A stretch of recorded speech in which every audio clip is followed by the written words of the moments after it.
जीवशास्त्राचे शिक्षक। जर समजा एखाद्या मुलीला अस्थमाचा अटॅक आला तर तिला खूप वेळ आपल्या ओठांनी श्वास द्या. गण्या: ते ठीक आहे सर, पण असं काय करायचं की ज्याने मुलीला अस्थमाचा अटॅक येईल?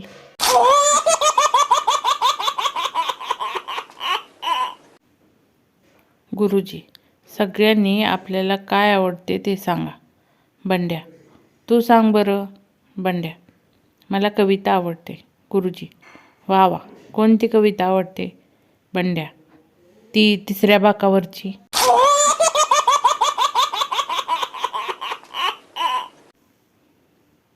शिक्षक: तुला एखाद्या लढाईबद्दल माहिती आहे का?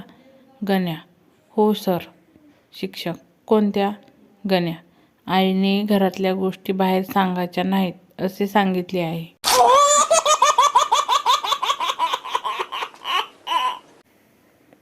सर, इंग्रजांनी चंद्रावर पाणी आणि बर्फाचा शोध लावला आहे. आता सांगा तुम्ही यातून काय शिकला? गण्या: सर, आता फक्त आपल्याला दारू आणि चकना घेऊन जायचे आहे.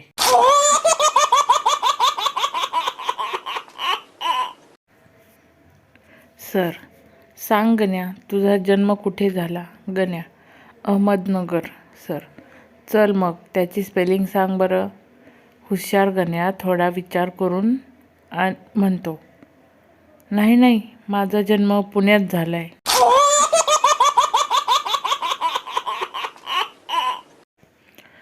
सर: किती निर्लज्ज आहेस तू गण्या. तू 100 पैकी फक्त 5 गुण मिळवले आणि तरीसुद्धा हसत आहेस मूर्खा. गण्या: सर, मी हसत आहे कारण उत्तरपत्रिकेत मी तर फक्त पिक्चरचं गाणंच लिहिलं होतं. तर मग हे 5 गुण आले कुठून?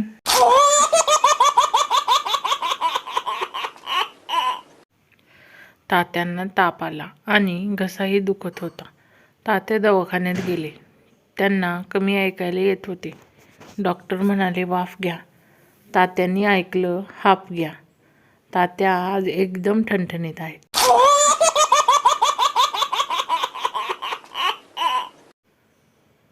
आधी रस्ते साधे होते तेव्हा माणसे पण साधीच होती. आता रस्ते डांबरी झालेत तर माणसे पण डांबरट झालीत.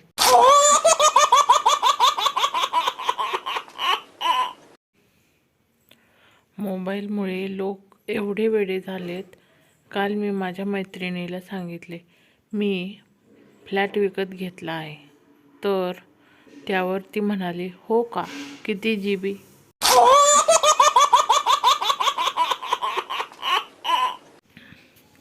बाई, 1 रुपयात 2 किलो कोळसा मिळतो, तर 20 रुपयात किती कोळसा मिळेल?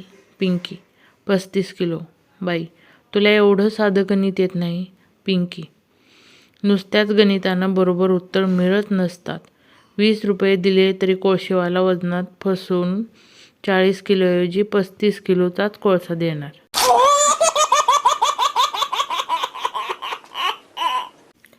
मंडळी, तुम्हाला जर हे जोक्स आवडत असतील तर माझ्या चॅनलला नक्की लाईक करा, सबस्क्राईब करा आणि नक्की शेअर करा. गुरुजींनी विचारलं, संता, सूर्य नसता तर काय झालं असतं? संतांनी उत्तर दिले, सगळ्यांना सध्याच्या दुप्पट विजेचं बिल भरावं लागलं असतं.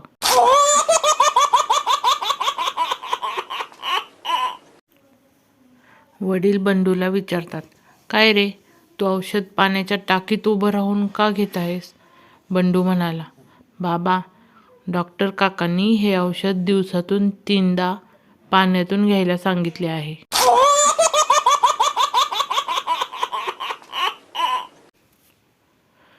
एक तरुण एका मुलीच्या कानात काहीतरी बोलतो व ती मुलगी लगेच लग्नाला तयार होते. तेव्हा मित्र विचारतात, काय जादू केली भावा? तो म्हणाला, काही नाही, मी तिला म्हटले, माझं नाव गणेश, मला भांडी घासता येतात, स्वयंपाक छान करतो, घरातील सर्व कपडे पण मीच धुतो आणि ओव्हरटाईम म्हणून घरात झाडू पण मारू शकतो. तर ती लगेच तयार झाली.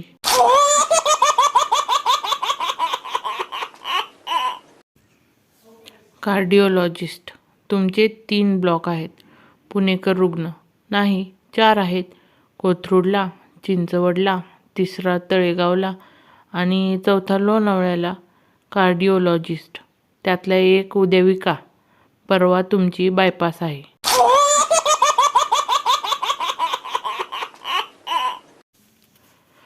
पप्पूची बायको, काय हो, कुठे चाललात? पप्पू, चिमणीला दाणे टाकायला चाललो आहे. पप्पूची बायको, अहो, तुमची चिमणी 7 दिवसासाठी आईच्या घरी गेली आहे, या खाली.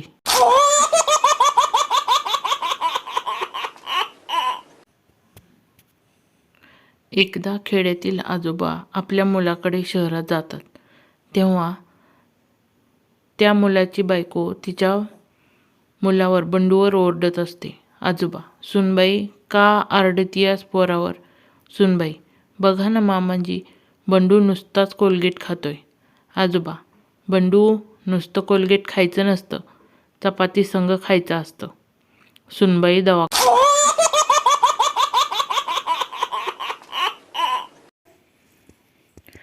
आजचा सुविचार. तोंडातून गेलेला शब्द, कमानीमधून निघालेला बाण आणि प्रेमात केलेल्या रिचार्जचे पैसे कधीच परत येत नाहीत.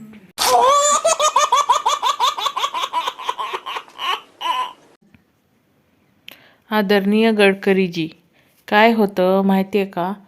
महामार्गावर घरी कुणीतरी वाट पाहत आहे असा फलक लावल्यामुळे लोक उत्सुकतेपोटी गाड्या भरधाव चालवतात आणि अपघात होतात. आणि शिवाय घरी कोणीच आलेलं नसतं. त्यापेक्षा घरी बायको वाट पाहत आहे असा फलक लावा.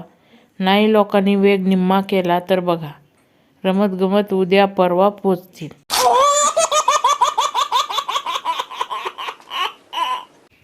बायको, अहो ऐका ना. नवरा, बोल. बायको, माझ्या तोंडात मच्छर गेलाय, काय करू? नवरा, सोपं आहे, ऑल आऊट पिऊन टाक, 6 सेकंदात काम सुरू. नवरा दिवसभर घरातून आऊट आहे.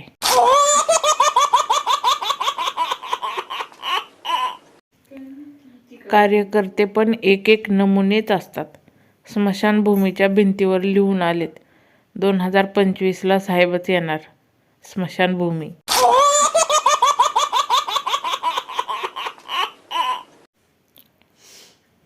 पुणेकर, कुलकर्णीची कार बिघडली म्हणून ते पायी पायी कामासाठी जात होते.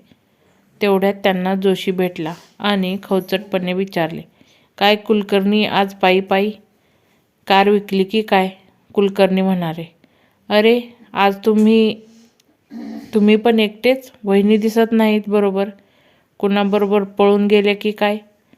पुणेकरच्या वाट्याला न जाणेच बरे.